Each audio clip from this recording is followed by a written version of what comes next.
To the podcast listeners who are in New York City, Friday, November 15th at 7:15 p.m. at Babeland Soho, Sex Positive, Positive Sex with hashtag We Need a Button is going to feature critically acclaimed sex writers and advocates Zachary Zane and Sophie St. Thomas. They're going to be gabbing on about how to have safer, that's safe with an R, sex when you or your partners are HIV positive, from disclosures to PrEP to safer, again, safe with an R at the end, toy usage, to interacting with doctors. And yes, part of safer sex involves routine medical checkups and adherence to medications. For many, especially those who are LGBTQAI+, the challenge of finding affirming, knowledgeable, and respectful medical providers can be an overwhelming obstacle. You can find out more about this event by checking out Eventbrite, and the name of it is Sex Positive, Positive Sex. What a tongue twister, especially for me, given that all this time I've been saying something positive for positive people. Our guest is Staci Bratten, a trans woman who speaks on trans issues from an educational perspective, and we sat down in person, face to face, and we talked. I can't 100% relate. I can empathize, I can have compassion for people who don't necessarily look like me or share the same beliefs or lifestyles, whatever it may be, like however you choose to look at people. But one thing I choose to acknowledge is that at our core, we're all the same. We're all humans. We breathe air and we die. So, from that perspective, when you look at things, it makes us all connected, and we're able to see that. Recently, there were some. I don't read headlines of stuff like this, but I saw a lot of hate coming from. There's an R&B singer named Tank. I don't know what the allegations were, but people were making jokes about if you suck a dick, you're gay, and it was very fucked up is the best way to put it, that this man being himself, I guess, and choosing, making his choices and choosing to love who he wants to love or have sex with who he wants to have sex with, was met by such hate, because I've seen posts from the black community specifically in regards to this black man expressing his sexuality and whatever, whoever he's attracted to, just being met with such rage and hate, and the things that people say about what they're going to do to their children if they are homosexual, or if their boy wants to wear heels or girls' clothes or play with Barbies, or if their child that presents, I guess, as a male because of their penis decides that they more so identify with the feminine, or vice versa. They talked about like the hateful things that they're going to do to them, and I hate seeing that. I really do. And I'm very fortunate to have met Staci and been able to bring her on to share her experience dealing with a little bit of the hate. We don't talk a lot about that, but we talk about her experience from when she was 4 years old, and she remembers the first phobic experience that she had received from her dad. We talk through that. We talk about her being polyamorous, about her having an asexual wife, her having heterosexual boyfriend. The big takeaway here was that Staci has more confidence now in being herself as a trans woman in 2019 than she did as a white male. As you listen through this, you'll hear that the conversation's a little bit, tricky for me to have, because I want to make sure that I'm asking things in a very respectful way, and I want to make sure that people understand that this conversation is supposed to have been a very productive one. Staci's probably someone who we can have back on here later, so if anyone has questions or you want more of something, I'll reach out to Staci and see if she'll be open to having further, more constructive, more detailed conversations around the issues that the trans community faces, or even her own experiences. So as you listen through this episode, please just listen through this episode. Know that I'm not being disrespectful in any of the questions that I'm asking. I let Staci really guide me through the conversation according to her experience. So hope you enjoy this episode of Something Positive for Positive People with Staci Bratten. I'm still overdoing intros. If you don't know what this podcast is about, please go and check out episode 0 of Something Positive for Positive People. I go over my own personal experience and then I talk a little bit about the direction this podcast is headed. As I mentioned before, this is an intentionally inclusive hub of sex positive resources. I today have a guest with me. I met at the Sex Positive STL event, and I want to preface our introduction here by saying that in expanding the conversations that we have had on this podcast, starting with people living with HIV, AIDS, HPV, to people who have had different gender identities and identified as things that have extended way beyond my reality and the perception that I had prior to awareness of people who identified as something that wasn't male or female, boy or girl, man, woman, whatever, outside of the binary. A few instances in my personal life, I remember that I had a manager at my workplace pull us into the office, and this is a funny story because I was working and I was always on my phone while I was working. I worked at a department store, and we worked the 7 p.m. to midnight-ish shift, and we were a nice little close-knit team of roughly 7 to 12 people. And I just, in between aisles, pull out my phone. I'd be texting or something, and I get a message on my walkie-talkie. It's like, hey, Courtney, can you come to my office real quick? I was like, shit, I know I'm about to get fired. So we get called in the back, shut the door. My manager's in there, looks me dead in the eyes and goes, I need to tell you something. And I forget like the exact words, but once the words came out of his mouth, at the time he went by Matt, and he said that he was going through I forget the language that he used, but this was something where he had to talk to the co-workers, his employees, and I use him because this is what his identity was prior to this conversation. He then said that she would be going by Alexis moving forward, and we talked about what that meant moving forward, that he'd be dressing different, she would be dressing different, and that we would need to address her now as Alexis. And I cannot tell you the amount of relief from my heart when I heard that. I was like, that's it, like, good for you, because I thought I was about to get my ass fired for being on my cell phone. And then there was another instance where one of my coworkers at a different job was transitioning. And if I'm saying anything wrong, feel free to correct me. Yeah. Fine. um, and there was an email that went out from management just basically saying, moving forward, it was very direct and there wasn't much information given. So I can't imagine how uncomfortable my coworker felt. They were transitioning from female to male, and that was like the end of the discussion. It was basically like, don't be an asshole. That was the email, and then that was it. I went to Sex Positive STL event, first one I'd ever been to, and I swear to you, it was like me being around the people who I regularly engage with on Instagram, but in real life. So it was nice to be able to see people face to face and have that human connection and presence and energetic exchanges and conversations with a variety of people who had a similar mindset, especially for me living in Missouri. Missouri is fairly conservative. I don't necessarily fall under that. So it was cool to be able to have these kinds of conversations and be around different kinds of people. And I ended up meeting our guest today, Staci. So this podcast episode isn't about herpes. It's more so about Staci's experience. We can just begin with where I think the first thing that caught my attention was when you mentioned that straight men thought that if you were attracted to trans women, that made you homosexual. Can we talk about that? I'll introduce Sure. you. Like, we can give an introduction. If you want to talk a little bit about yourself, you can, but I don't like to ask people, who are you? That's rubbed people the wrong way. But if you do want to share anything about yourself as an introduction, you can, but I'll go back and plug that in later. Okay.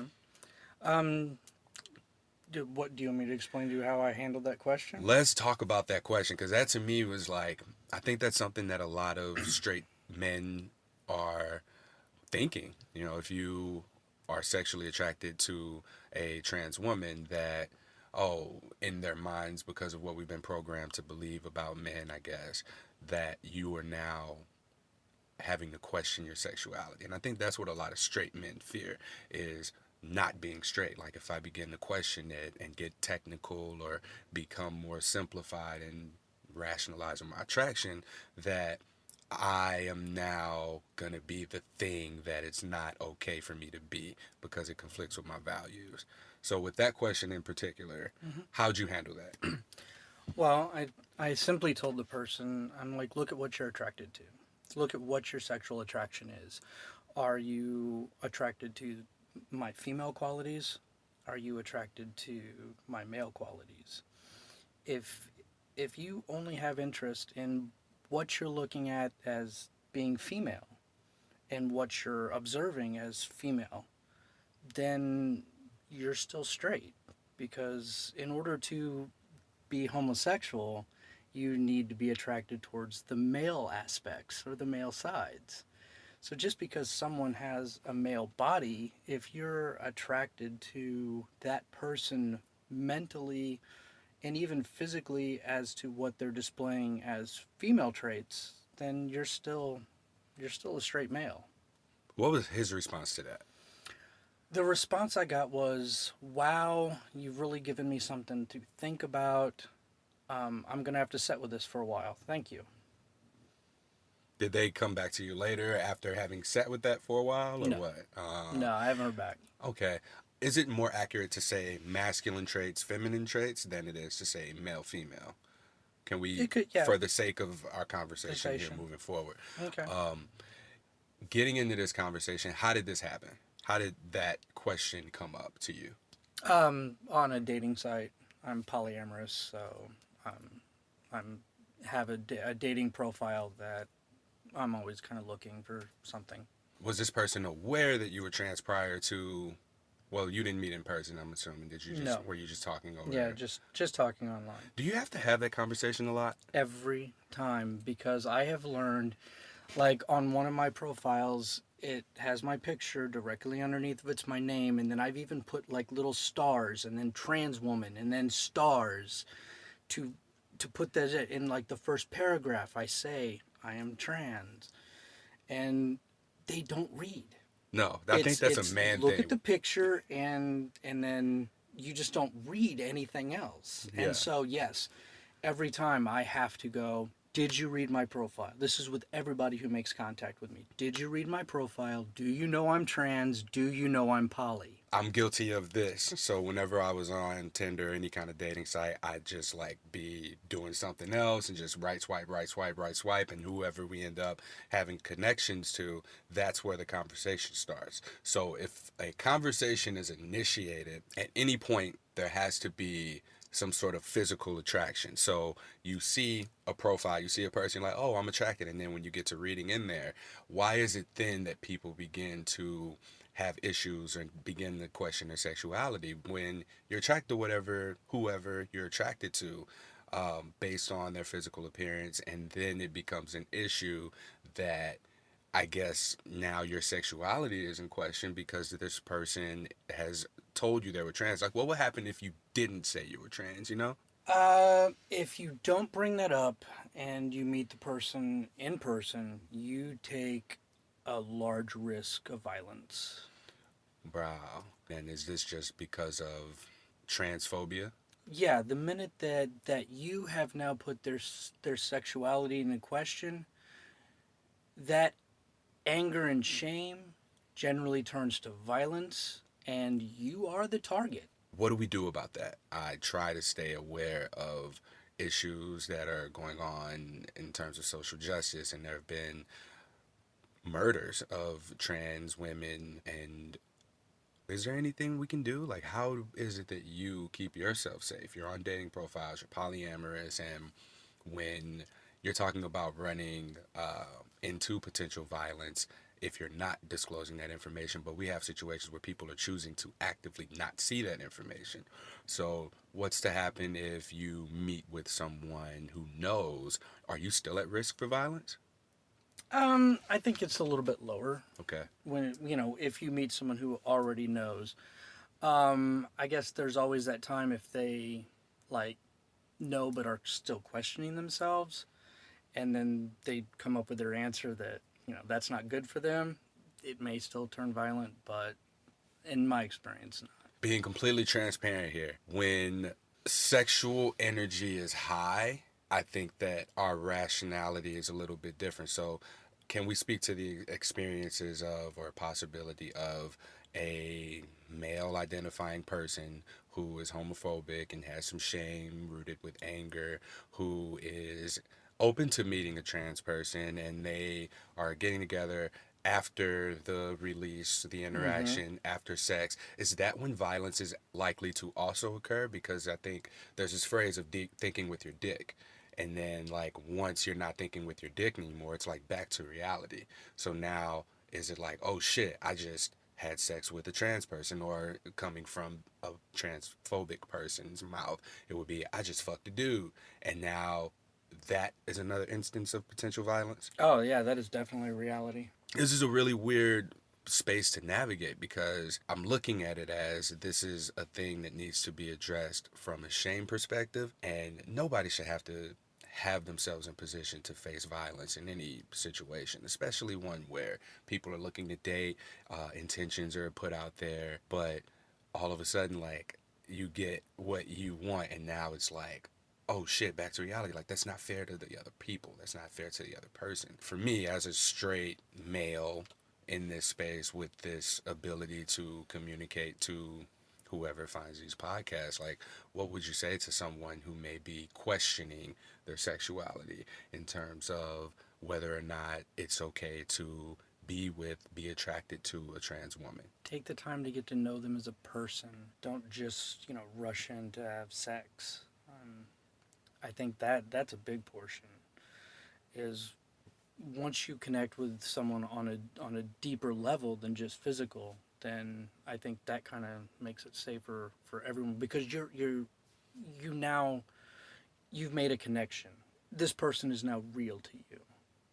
They're a human, not a trans person. They're not a fetish anymore. Ah, that's what I was going to get to next, talking about the fetishization. That's a real thing where people fetishize sexual encounters with a trans person, trans woman. What is the difference between a fetish and a kink?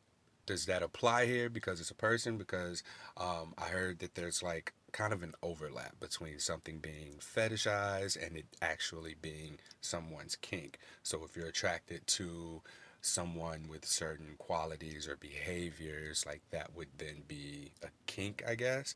The question that I've fielded on this before is the difference between attraction to somebody and fetishizing somebody.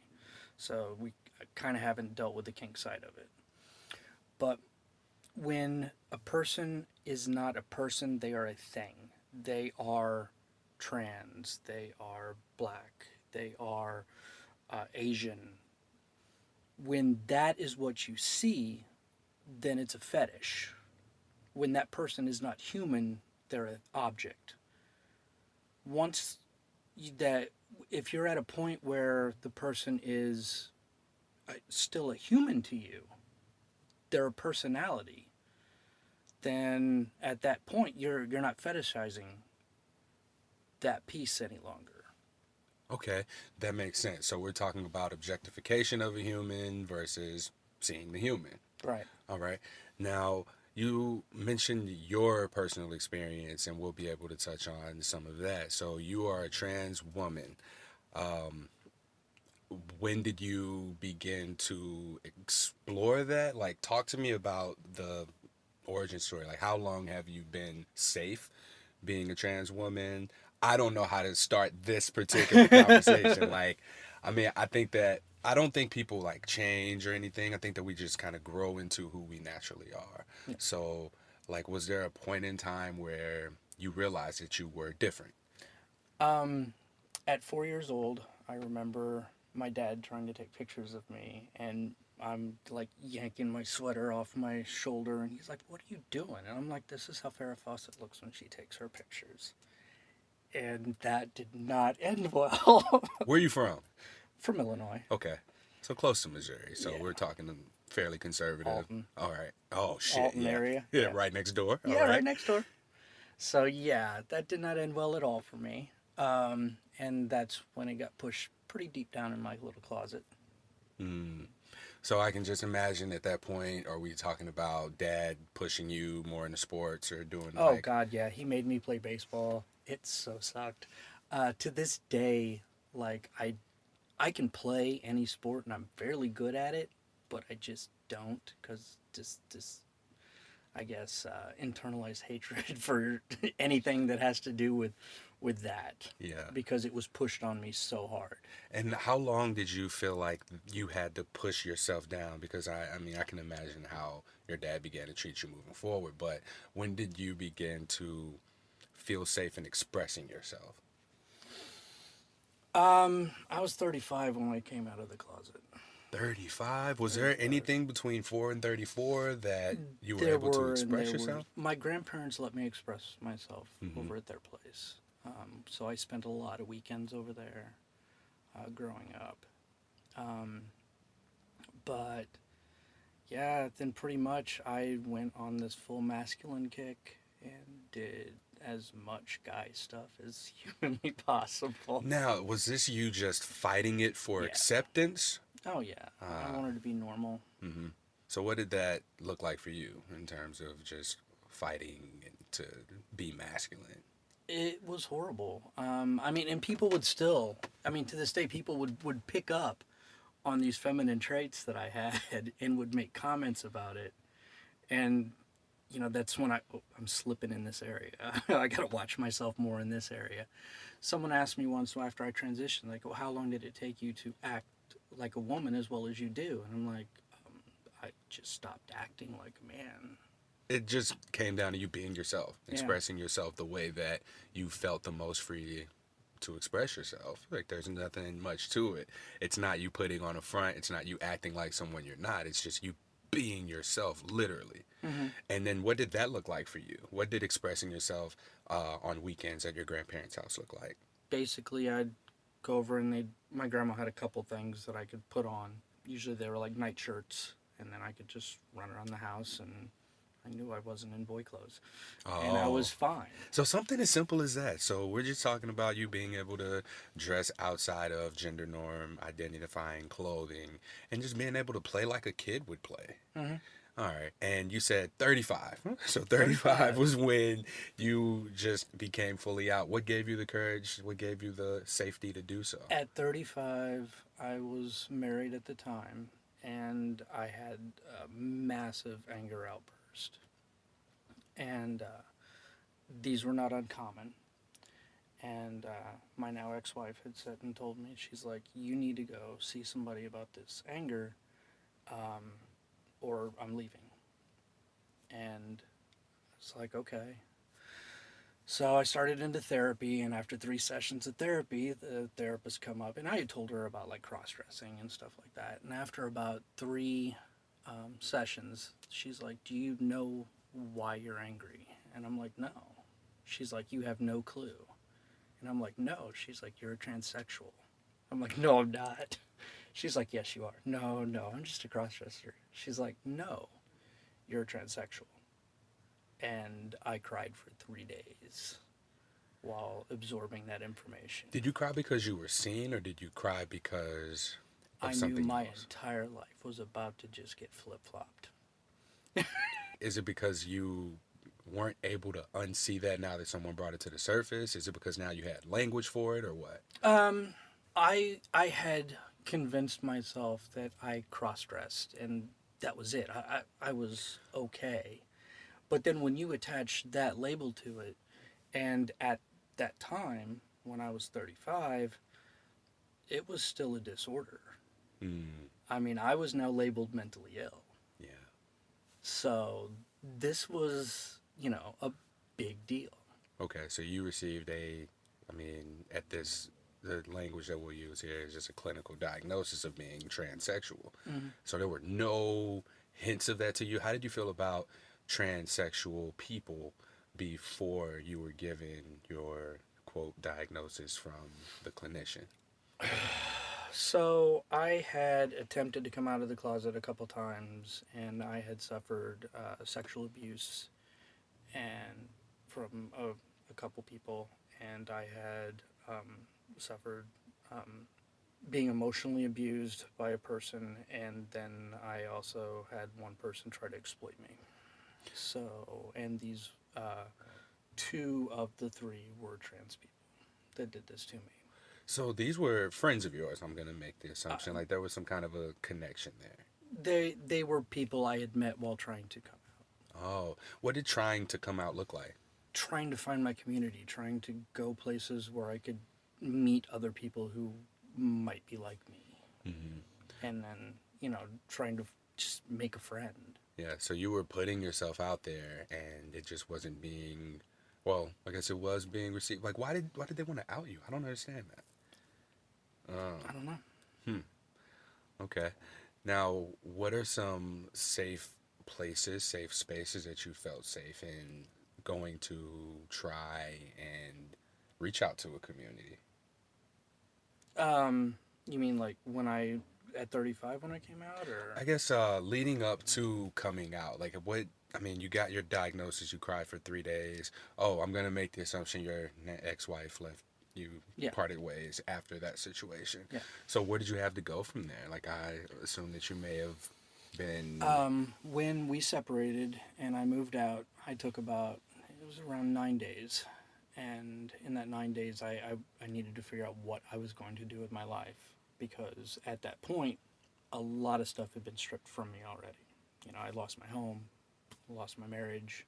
She was taking the kids, and at that point, I took some time to figure out, you know, where was I going to go from here, and I decided that I was going to live full time as a woman. And at that point, um, at the end of this 9 days, when I had come to this, I packed up almost all of my male clothes, drove out to Goodwill, dumped them, bought new stuff at Goodwill, and then I went straight to a tattoo parlor and I had a ginormous tattoo put on my back so that I could not hide in public any longer. What did Because if I was going to do it, I was going to do it right. what did the tattoo represent for you? To me, it meant that I could no longer hide in the shadows, that I had to accept who I was and I had to live that and claim my own space and force my own space if needed. How'd that feel for you? It was scary at first. Yeah. It was very scary at first, but I mean, it's gone really well. How old are you now? Probably should have asked this earlier. I'm 46. All right, so you spent the last 10, 11 years living freely expressive as yourself. And over the last 11 years, I mean, it seems like everything might be new to you. Like you may feel like a kid when everything's just new compared to the last 35 years of your life leading up to that point where you decided to come out about it or just Mm-hmm. come out and be yourself. What's really changed for you? Between then, we're talking about you being angry, hiding this, keeping it within, not having the language, and then your therapist freeing you, so to speak. Mm-hmm. Like, what's the difference? Can you give me like a then being hidden and now being expressive? Yeah, my life has completely changed. I'm, uh, I have like I guess what you would call actual real friends, people I can count on that aren't just there for the good stuff. So we're talking about just like a chosen family. Yeah, I just feel more myself all the time. Um, I mean, and I had other things that were going on that were kind of all attached to this. Um, like I hadn't really experienced a whole lot of emotion up until I started the medications, and then like that opened up a whole new world of emotions to me. So, I mean, like I've experienced all kinds of emotional stuff that I've never had to before. I've been able to have the most productive relationships I've ever had in my life, the most honest relationships I've ever had. It's brought me also into not just like my struggle, but everyone's struggle. I mean, because I guess I never saw privilege until I lost the male privilege. Oh, let's And talk more about and that. all right, we can go back. But when I lost male privilege was when it dawned on me all this other privilege that had been talked about that I didn't see. And now I could see it. And any strive that I can help make with other people on their struggles eventually, I mean, ends up being good in my struggle too with my life. Yeah. So I put a lot of energy into that too. Okay. So you lost male privilege. What male privilege is it that you lost? Oh, I used to be able to walk into. Okay, story. I went in for a job interview, and I had another one set up about an hour later. And the guy was like, "I really want you to work for me," and I'm like, "Okay, well, I've got to go to another interview." He's like, "All right, so what's going to take for you not to go to the interview?" And I was hired twice like this. I never went more than 2 weeks without a job. No, is this Ever. before you When I was transition? male. Okay. When I was male. Now that I've transitioned, finding a job is a monumental task. I mean, I'm sure that you probably carried yourself in a way that the potential employer might have looked and saw, oh, I can see myself in that person. Yeah, you're like me. Is that kind of what you may think contributed to it? Possibly. I mean, I know that like when I lost my job, when I transitioned, the thing that was told to me was, we hired a man, not a woman, to do this job, which was standing behind a machine punching Wow. buttons. Which, and I was pretty much in a room by myself all day. It's not like, you know, Yeah. I was out in their public eye. That's so okay.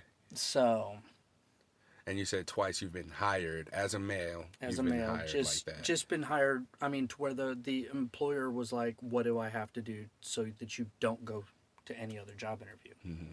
And then now it's Now, yeah, it's crickets. Oh yeah. Ah.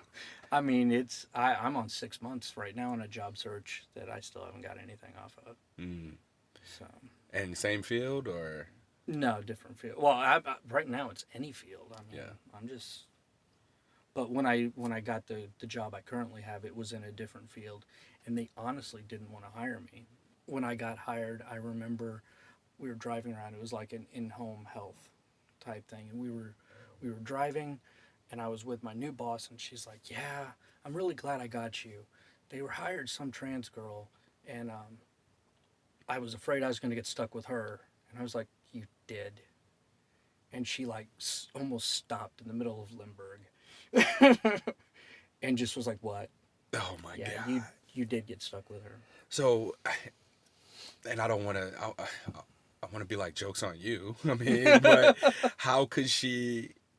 Awesome for you for being able to pass so well to where she didn't even notice. But we can't just look at someone and tell what their identity is, you know? Right. And even then, like, what happened after that? Oh, she started becoming really apologetic, and I'm like, "No, just keep it real. Yeah. I mean, stop." So was this an opportunity? Were you able to educate this person and Yes, inform her? we sat down. I told her that for the rest of that day, she could ask any question she wanted, and I would not report her to HR for it. Oh, I like how you did this. So it's just like for the rest of today, here's what I'm going to give you in terms of this emotional labor that's being required. After that, you fuck up. We done here. Yeah, pretty Okay. much. So HR, I mean, you have to report that, don't you? Do you have to say I'm a trans woman when you're applying for jobs? You don't have to, but with my voice, it's kind of Yeah. boom. Okay. There it is. Okay. I mean, if I can go in somewhere and not say a word, I'm golden. Mm. They're like, all right, here's Stacy. Stacy does this. You're like, oh, fine, you're hired. And I'm then good. boss walks out of the room. All right. So male privilege. Did we close up on that, or was there more that you wanted to touch on in terms of recognizing? I mean, not that I can, but if there's more you want to ask me about it, I mean, Oh no, like I want to just go all over the place with this, and if there are things that come up that need more detail, then we can go into that more okay. detail. And there. I'm willing to go into more detail if you have specific questions. I do. You mentioned that your wife or partner is asexual. Yes. Okay, talk to me about that. So, You're polyamorous. Your significant other is wife. What do we? I want to use the right language here. We were married, but we never signed any paperwork. Okay, so you are married and never signed paperwork. Yeah. Okay. So it's not legal, but we went through. We had a ceremony. We had all of our friends over. We had a reception. Uh huh. We did the whole thing. We Oh, just so you kept just the kept the government government out. out. Oh, that's ideal. So hey, you don't get all, any other benefits of it though. Well, I don't think they'd be much benefits because my wife is disabled. Oh, So anything, since I'm an able-bodied person that can work, they would strip all of her stuff away from her. got it. Got it. So All right. Now let's talk about your relationships. Being a trans woman, you're married to a woman, correct? yes, Um, she identifies as a lesbian. she identifies as a lesbian, Correct. and taking it back to the conversation that we had earlier about a heterosexual man being attracted to a trans woman, you being a trans woman with a woman who identifies as a lesbian, you are. I mean, Yeah, I don't nothing mess up changes. again. Yeah. So, why do we even use the word trans? If you identify as a woman, why can't you just be a woman? Do we need the word trans? For people who have an enlightened perspective, no. But for the general population, yes. Because again, without that identifier, we risk violence. Now we're at a place where cisgendered, transgendered, like I feel like even someone you have felt like a woman since you were four. We're breaking that as a starting point. From 4 years old to 35 years old, you felt like a woman, you wanted to be a woman, and now in order to have become a woman at 35, 36 years old, you have to attach this trans label, which comes with so much stereotype, stigma, and just negative baggage that comes with it. Hmm. Do you feel like it was worth it? Like, is it worth it? No, definitely. So the good outweighs the negative. Oh yeah. Like that feeling of being able to really fully just be yourself trumps the negativity that you've experienced Well, throughout I've your got life. amazing people in my life, and that has helped Hmm. greatly. I guess you got to put up with some of the assholes in order to find the really good people. But yeah, I mean, I'll dig through that. Did anyone after you came out who you were friends with or in your circle, did any of those people stick around? Oh, when I came out, I pretty much everybody left. I Wow. mean, it was um, when I turned full time. Like my best friend who used to let me cross dress, I lived with him, and he was like, "Oh, you dress however you want." And I mean, like one day he caught me in my room. He just come in. He's like, "Hey, um, grab some beers. I've got popcorn. We're watching a movie." And I'm like, I'll change. He's like, "No, I got the movie started. Just get your ass out." Didn't care. But the minute I started taking hormones, nothing to do with me. Is that because it became real? Did Yeah, I he think it was guess. a phase? I, what was in his head, I don't know, because he Huh. won't talk to me about it. Ah, I'm sorry. And I don't know. If I'm asking any stupid questions, like these are things that Well, come that's up a question in that the I've thought asked process. myself, Okay. and I don't know. Uh-huh. I don't know what the real difference was for him because he had absolutely no problems with it whatsoever. I mean, when I would date people, he would be like, "Bring your shit over. We'll stash it up in my attic. Come over whenever you want. Just let me know. That way I'm not walking in surprise." Blah. He could care less. Huh. And then I start taking hormones, and it's Hmm. Do you think it was because he became attracted to you over time? I That's what that's what I'm leaning towards. I like to play with these ideas of speculation of what goes on in other people's minds. So probably it is not a good thing for me to do. But that's what I would think. It's like, oh, you got to get away from here, and we can let that go, move on to the next thing. But you also are polyamorous. yes. Let's talk about that. So you have these negative experiences dating. People don't read profiles or don't see that you're a trans woman. Hmm. What's your dating life like? Dating is rough as far as finding initial people to date. I'm also like exceptionally picky, which doesn't help matters. I think we all should be picky, and I don't know that picky is the right word. I think we all have standards. We all need to have standards. People often talk about expectations, but to me, expectations are external, whereas standards are this is not what I'm gonna allow any less than. Like, this is how I would treat myself, this is how I treat other people, and if people are externally gonna come into my space, this is what the standard is. Like, it's not about explaining what's expected, you know? Hmm. Yeah, I mean, I Well, don't go on a whole lot of dates. well, you're married and Yes. you have metamors Hmm. and you're dating. That seemed like a headache.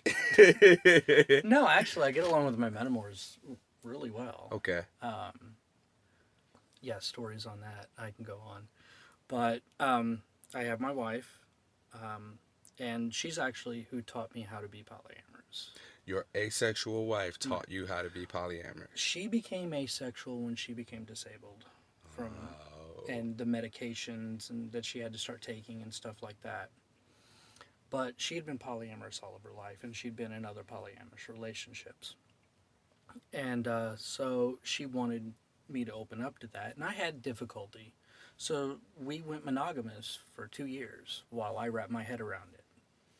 So before she became disabled, you two were polyamorous. Yes. Okay, got it. And now we're, I guess you would call it monopoly. Monopoly. Monopoly. Okay. She can have, she can have a relationship if she wants. She's just got to tell me that she's interested in doing it, and then she goes and I mean she can go and do it, Yeah. and that's open to her whenever she wants to do that. Hmm. Can you tell me what asexual is? Is that a person who just doesn't have sex? Because that's Uh, what I'm thinking. Now, asexual is a person who lacks sexual attraction. Like when you look at a person and you get that attraction and you get that kind of sexual feeling of like, yeah, I'd like to do stuff with this person. That never connects with her. She'll see people, yeah, they're nice looking, but it never progresses into anything that she feels she wants to do physically with them. Now, I'm demisexual, which is a form of asexuality. I don't get that sexual feeling for people until I know them, till I've formed an emotional connection with them. What's the demi stem from? I honestly don't All right, we can cut that know. out. Yeah, all right. That's why I was making that face. I was like demi, like I'm thinking demigod, like semi god, I guess, but semi-sexual. So it's like you become well demisexual. I can look that up, but keep going, keep going. You're Okay. demisexual. Yeah, so I don't feel the need or the desire to have sex with somebody until I've formed an emotional connection to that person. And then like, yeah, I want sex a lot. Okay, so it's like kind of like a gateway. So it's like you meet someone or like there may be interest or you're open to whatever connection is going to take place and then you find yourself like oh I like this person, I like spending time with this person. It's almost like a courting stage, like Yeah, you don't become sexually attracted until the courting is done. right. Okay, got it. All right, now what are your partner's sexual orientations?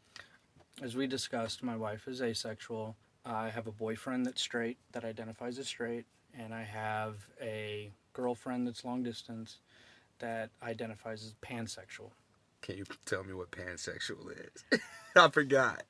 Is pansexual? Pansexual means that you don't see gender in your Okay, attraction. okay, all right.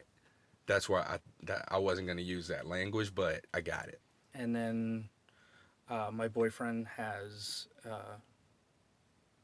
a fiance that, and she's my metamor. And my long distance girlfriend has a nesting partner that is also my metamor. Okay, so a metamor is a lover of your lover. Yes. Okay, so there's no direct sexual contact No. to. Okay, got it. No, Oh, there are friendships, but yeah. when they're your metamor, friendship is where that relationship stops, and that's what makes them a metamor. Oh, okay. So you can go out on a date with your boyfriend, but your boyfriend's fiance maybe would tag along, but just kind of be like friend to you. I don't know, like, or is Well, it okay, so separate so or we've what? never done that per Okay. se, but we have done a double date where He's gone out with her, I've gone out with another guy, and we've gone out together to go do stuff. Yeah. So we're just talking about like, yeah, I don't know, go get food and drinks or something like Yeah. that, and that's so cool. Like I think that's cool as fuck. Like so you're dating this person, and the person that person's dating is able to come out with you while you're on the date with another person that you're dating, and it's just perfectly normal. Yeah. So I've had it in my mind. I used to think up until I met my first person who opened up and identified as polyamorous, I always thought everybody just was having sex with each other. Like I thought that was it, and I'm sure that that's like not an uncommon misconception from people. But Right. to hear that people can go out and do like platonic things. Well, like, here's a story of how me and my metamor get along. Um, my boyfriend was performing down on Del Mar, and I arrived, but I had a date with me. So I go down, my date goes and sits down. I go down to say hi, and my metamor tells me that she's got a seat saved for me. And I was like, but there's two of us. And I pointed up there, and that's when she realized I had a date. She went up and down that row asking people if they would move so that me and my date could come and sit with them. So that's like a family thing. That's family. That's literally chosen family. Yeah. How'd you get to a space where, I guess, how did you find good people? Uh, I got lucky. I mean, honestly, I did. Because I've been searching for quite a while now, about a year and a half, and I haven't had any luck. So, So we find ourselves now in a position where it was hard for you to get, well, you transitioned, and I'm sure dating itself was challenging, and now you've got a boyfriend, a girlfriend, and a wife. yeah. Nice. What are some challenges that you face now in being an openly trans woman, being out? Is out the terminology? I feel like there's something better than out. Um, when Nope. you find it, let me know. All right. Uh, go ahead and what was the question? No, the question is just like, are you facing any challenges now, now that you're out and you?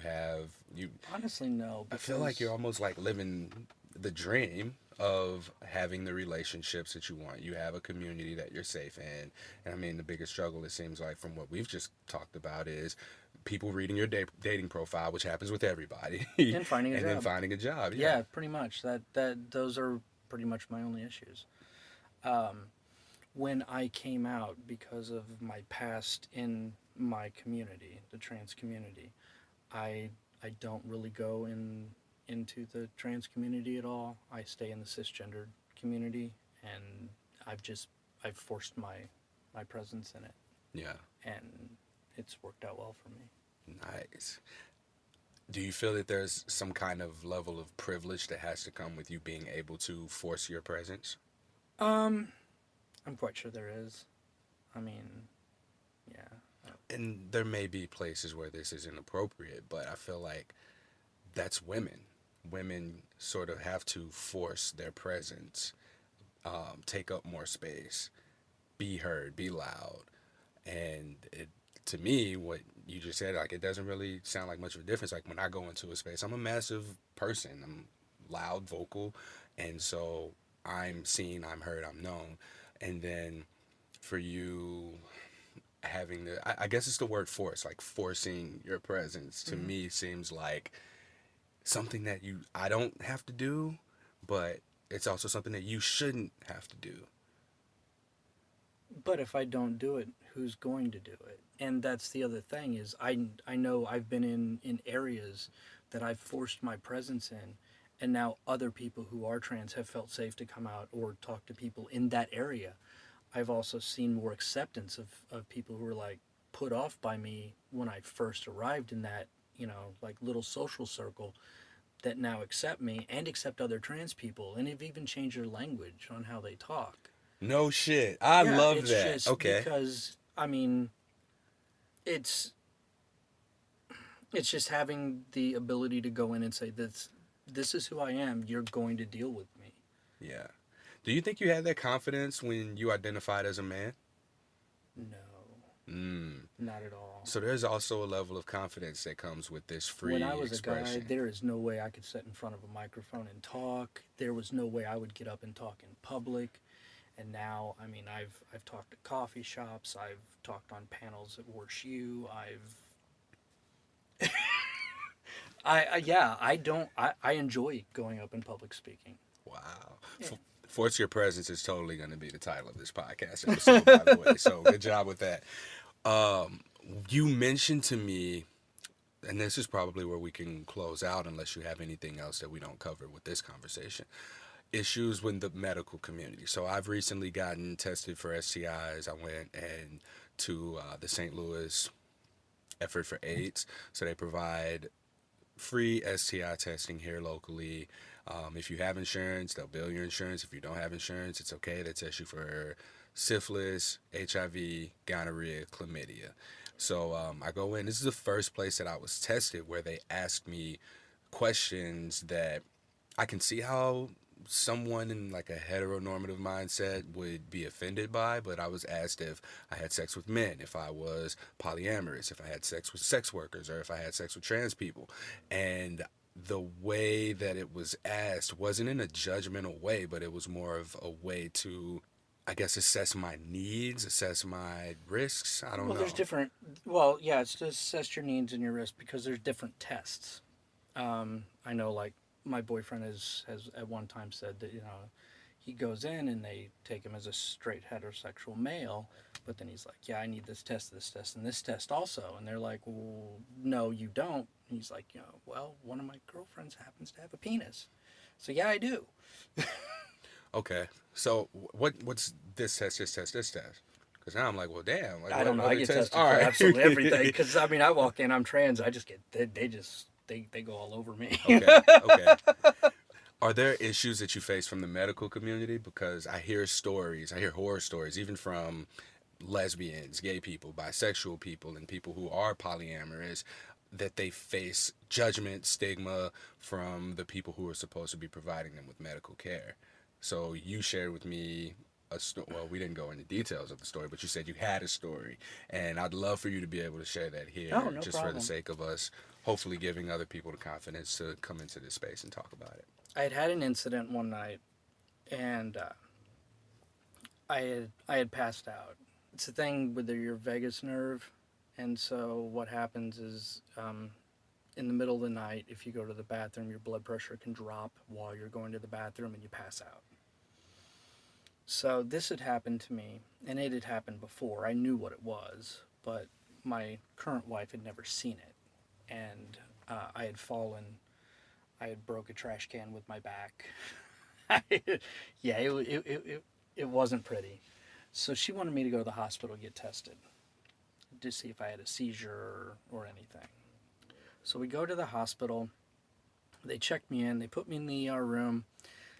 They take some blood. They come back, and the doctor comes in, and he's like, I need you to take take this test. And I'm like, what is it? It's a pregnancy test. I'm like, I'm not pregnant. He's like, I'm afraid you are.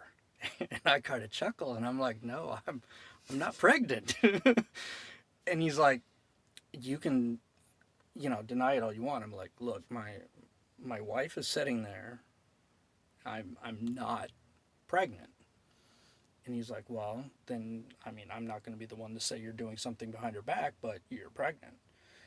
And there were two other nurses in the room at this time, along with my wife. And I'm like, okay, I'm trans. I can't be pregnant. And the doctor looked at me and said, I don't care how much testosterone you shoot up in your body, you can still get pregnant. And at this time, my only thought was, you're not going to learn until I force it. So I flashed him, lifted up my Shit. gown, was like, and So wait, he thought you were trans the other way, the I other way. guess. Okay. So I was thinking, I was like, is this a compliment because you are passing so well, or is this an insult that I don't Oh, know? it was, I guess it was a compliment, but it was an insult because he just wouldn't listen to me. Yeah. And both nurses started busting laughing. Oh when I shit. flashed him.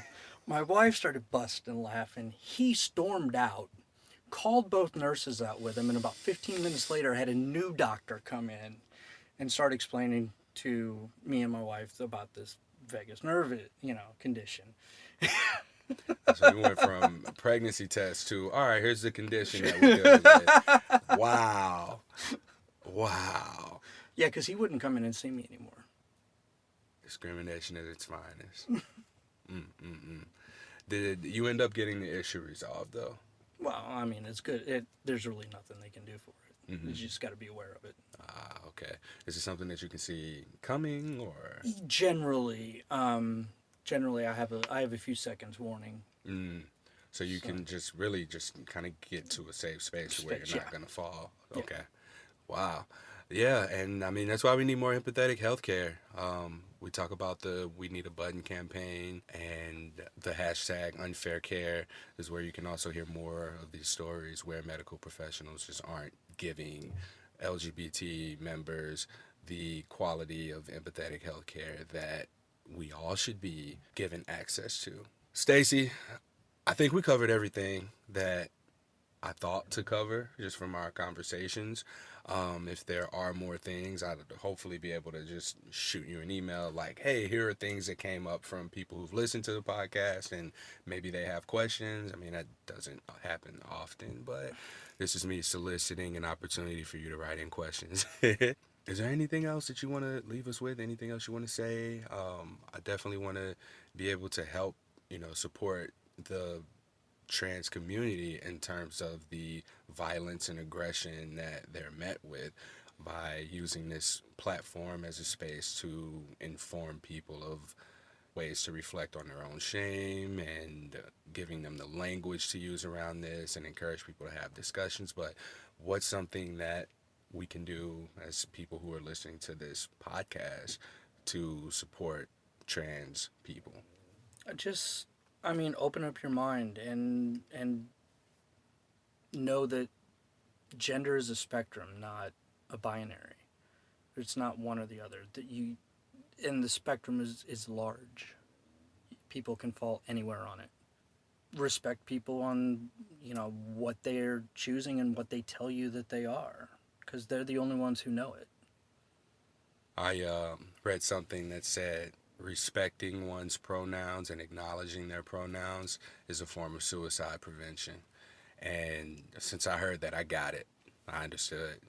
As I mentioned, this podcast was started because there were people who were diagnosed with HSV, herpes simplex virus, who expressed that they wanted to kill themselves after their diagnosis. So I'm an advocate for suicide, not suicide, but like for suicide prevention. Oh God, I finally got it out. So any way, shape, or form, like there's overlap there. So I support any way that we can prevent suicide, whatever we can do. Something as simple as just seeing a person, seeing them for who they are, not what they look like or what they have. Like let's start there. That it? Yeah. All right. That concludes this episode of Something Positive for Positive People. I can be found at spfpp.org, which is just the acronym for Something Positive for Positive People. If you have any questions, you can just shoot me an email, Courtney@spfpp.org, and let me know what you thought of this podcast episode. Like I said, I want this to be an intentionally inclusive hub of sex-positive resources available to anyone who's looking for them. Till next time, stay sex positive.